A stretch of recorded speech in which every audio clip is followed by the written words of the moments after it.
Everybody, Joel from Cornerstone Manufacturing, and today we're going to talk about ignition, wiring harness, carb swap stuff that I'm running. I'll give you guys some insight on what to do if you are interested in carb swapping and building a Sportster chopper, specifically 04 plus, 07 plus. Let's go.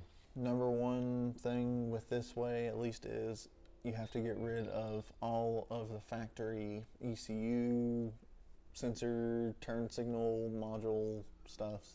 You got to get rid of all of that. Here, I'll just show you. So this right here becomes your brand new ECU. This is the Thunderheart ignition. I'm pretty sure it's sold by ThunderMax EFI out of somewhere in Tennessee, so shout out to them. This is everything right here. This is the ignition module and the wiring harness, because the wires that come with this are long enough to reach everywhere on your bike that it needs to.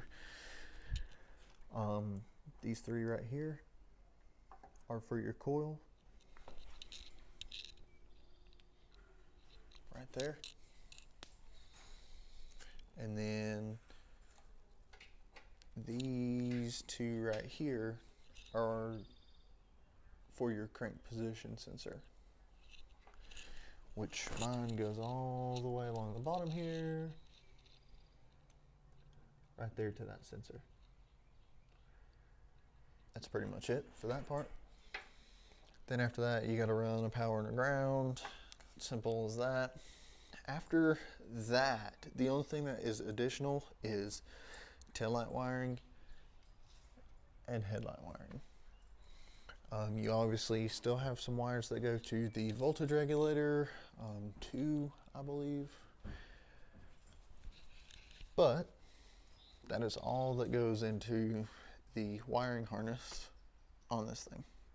Runs great, hasn't given me any issues at all, and I can't recommend it enough, especially if you are building a Rubbermount Sportster. Well, that's pretty much it for the wiring side of things. Let's talk about carb, intake manifold, blah, blah, blah. If you have an 04 to 06 Sportster, you're already covered in this situation.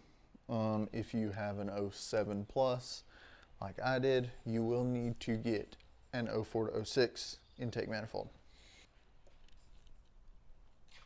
There is a sensor that goes right there. I just got that welded up. I'm running a CV, trusty dusty CV. Nothing wrong with that. It does the job just fine. Hasn't given me any issues so far.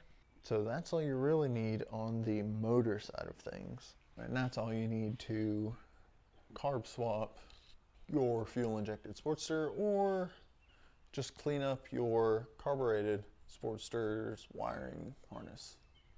If there's anything else that you guys are curious about with this thing, leave a comment. So I'm trying to help you out the best I can. I'm no expert, but maybe I can answer someone's questions. Thanks for tuning in. We'll see you guys next time. Peace.